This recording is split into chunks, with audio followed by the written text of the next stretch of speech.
إنما المؤمنون الذين إذا ذكر الله وجلت قلوبهم. Assalomu alaykum va rahmatulloh. O'kkosha TV tomonidan tarjima qilinib taqdim etilayotgan tajvid darslarimizning 12-siga xush kelibsiz. Ko'pincha Qur'on o'qiyotganimizda ba'zi oyatlarning ustida bizga notanish bo'lgan belgilar uchrab turadi. Shunday belgilarning ba'zilari haqida bugun sizlar bilan gaplashamiz.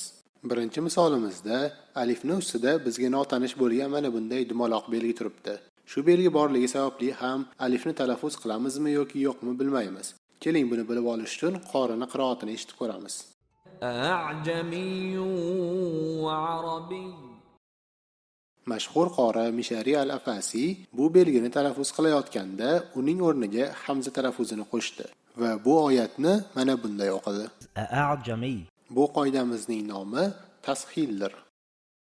Keyingi misolimizda bu oyat aslida mana bunday o'qilishi kerakdek ko'rinadi. Utuni. Lekin keling, aniq bilib olish uchun buni qori qanday o'qishini eshitib ko'ramiz. Ituni bi kitabin. Demak, bu qoidamiz oddiy holatlardan mustasno tarzda mana bunday deb o'qildi. Ituni. Bunga sabab arab tilidagi ba'zi grammatikalardir. Shu yerda bir narsani eslatib o'tmoqchiman. Oyatning yuqorisida turgan sonlar suraning va u suraning nechinchi oyat ekanini anglatadi. Keyingi misolimizda olmosga o'xshagan belgi turibdi. Keling buni qori qanday o'qishini eshitib ko'ramiz. قالوا يا أبانا ما لك لا تأمنا على يوسف وإنا له لناصحون. Bu qoidamizning nomi ishmom qoidasidir. Bu qoidamizga ko'ra ta'manna so'zidagi olmosning o'rniga domma turgandek qilib labimizni cho'chchaytirib o'qiymiz, lekin dommani talaffuzga qo'shmaymiz. Bu misolimizda ham undan avvalgi misoldagi kabi olmos belgisi turibdi. Bu so'zni aslida mana bunday o'qishimiz kerak edi. Majroha. Lekin keling qori uni qanday o'qishini eshitib ko'ramiz. وقال اركبوا فيها بسم الله مجريها ومرساها. Demak, qori bu yerda yozilgani kabi Majroha.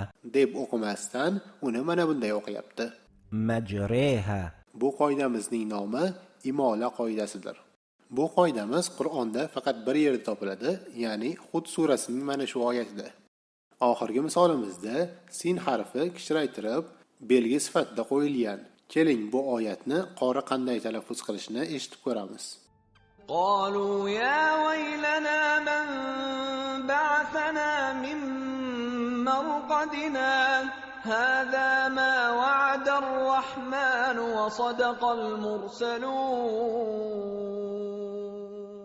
Bu qoidamiz sakta qoidasidir. Sakta belgisi qo'yilgan so'zda nafas olmasdan biroz to'xtab turib yana o'qishni davom ettirib ketiladi. Qur'onning faqatgina 4 ta surasida sakta qoidasi bor. Bular Kahf surasining 1-oyati, Yosin surasining 52-oyati, Qiyomat surasining 27-oyati va Mutaffifin surasining 14-oyatlaridadir. Belgilar haqida sizlar bilan gaplashmoqchi bo'lganlarimiz shulardan iborat edi.